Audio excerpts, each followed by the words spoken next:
بسم اللہ الرحمن الرحیم۔ جنات کے اوپر بھی ایک مخلوق اللہ نے پیدا کی ہے، ان کو موکلات کہتے ہیں، اور وہ سورتوں کے پڑھنے سے پیدا مقرر ہو جاتے ہیں۔ مثلا سورت مزمل کے 40 موکل ہیں، جو شخص صبح و شام پڑھے گا 40 موکل اس کی حفاظت کے لیے کھڑے ہو جاتے ہیں۔ شاید کسی اور سورت کے اتنے زیادہ نہیں ہے جس قدر سورت مزمل کے ہیں، لیکن اس مقصد کے لیے پڑھنے کے لیے ضروری ہے کہ کسی مشاق تجربہ کار عامل سے اجازت لے لے، تاکہ بجائے فائدے کے نقصان اس ارادے سے نہ ہو، تلاوت کرے فائدہ ہوگا۔ موکلات کے اوپر پر ملائک ہیں۔ بعض حضرات موکلات کے وجود کا انکار کرتے ہیں، لیکن یہ ٹھیک بات نہیں ہے۔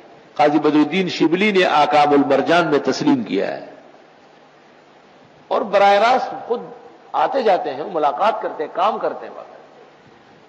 یہاں ایک جنیہ آتی تھی، ہمارے ایک ساتھی کو تنگ کرتی تھی بہت زیادہ، پرانے لوگ سب جانتے ہیں، کھلم کھلا آتی تھی بالکل۔ تو موکلات آئے اور ایک ورد کے بعد وہ پکڑ کے لے گئے، اس کو قید کر لیا۔ اس عید کی رات مجھے کہا کہ آپ کہیں تو آزاد کرتے ہیں۔ تو ایسی چیزوں کا انکار ایک عالم کیسے کر سکتا ہے جو بداہتاً مشاہدتاً موجود ہے؟ جنات جسم لطیف ہے، آتشی اور ہوائی مخلوق ہے، اس لیے ان کے رفتار میں سرعت ہے اور تیزی۔ یتشکلون باشکال المختلفہ، مختلف شکلوں میں آ سکتے ہیں۔ ایک جن نے مجھے بتایا کہ ہم اچھی شکل میں نہیں آ سکتے، بہت تکلیف ہوتی ہے، اس کے لیے بہت عبادت کرنی پڑتی ہے، اور بلی، گدے، خچر، کتے کی شکل میں فوراً بن جاتے ہیں۔ جنات کے حالات جاننے کے بعد پتہ چلا ہے کہ سب نہیں بدل سکتے، ان کو بھی اس کے لیے ریاضت کرنی پڑتی ہے۔ 3 آیتیں، آیت الکرسی 3 دفعہ پڑھنے کے بعد 3 آیتیں پڑھ لو، جنوں کے سلاطین پر دسترس حاصل ہو۔ پڑھنے سے پہلے اپنے اوپر بھی کچھ پڑھو، کہ ایسا نہیں کہ شادولہ بنا دے تجھ سے۔ پہلے اپنے آپ کو سیر کرو، تب کام بناؤ، اور اس کے لیے یہ طریقہ ہے کہ آیت الکرسی میں ناغہ نہ کرے۔ اگر کبھی بھول گئے تو ایک ہی ٹائم میں پھر 25 مرتبہ پڑھ لیں، فجر میں پڑھ لیں، عشاء میں پڑھ لیں، 25 مرتبہ۔ آیت الکرسی کو روح کا حصہ بنا لیں، روح کا حصہ۔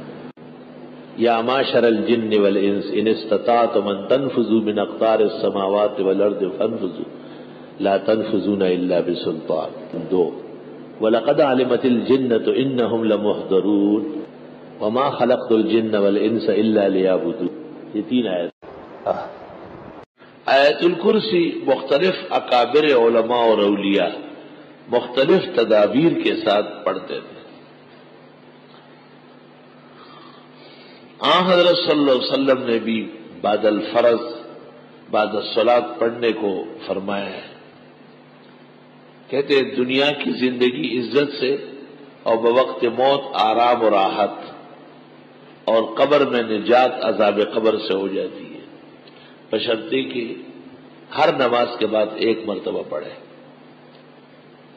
شمس الائمہ نے مبسوط میں کہا ہے، اور کاسانی نے بدائی میں، اور ابن نجیم نے بحر میں، اور ابن الحمام نے فتح القدیر میں، اور محدث بنوری نے معارف السنن میں،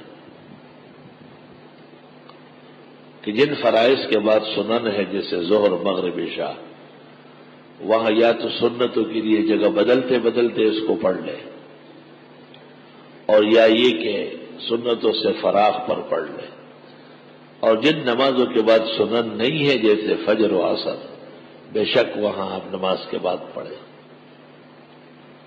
اس عاجز اور فقیر اور نابکارہ کا یہ اعتقاد ہے کہ ادائے سنت کے لیے تو یہی کافی ہے، البتہ مختلف فوائد و برکات کے حصول کے لیے اس کی تعداد بڑھا دی جائے۔ ہر نماز کے بعد 3 مرتبہ، اور اگر صبح اور شام پڑھنا ہو تو 25 مرتبہ۔ عمر بھر کے لیے جنی شیطان آپ کا کچھ بگاڑے گا نہیں، بلکہ ہاتھ جوڑ کر آپ کے سامنے خدمت کے لیے کھڑا ہو۔ ناغہ نہ کرے، بس ناغہ بڑا خطرناک ہے۔ بعض لوگ کہتے ہیں کہ ہم پڑھتے اور فائدہ نہیں ہوتا، اس کے کئی وجوہات ہیں. یا تو اعتماد پورا نہیں ہے، ہندو اور سکھ کتابیں چھاپتے ہیں تو ان کو فائدہ تھوڑا ہی ہو رہا ہے، منافقین آیات پڑھتے تھے تو انہیں کیا فیض تھا. اور یا یہ کہ وہ طریقہ نہیں جانتے،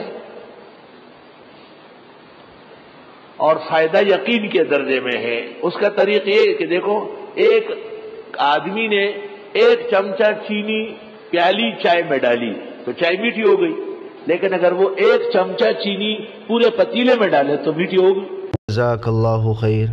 آگے زیادہ سے زیادہ شیئر کریں اور ہمارے چینل کو سبسکرائب کریں.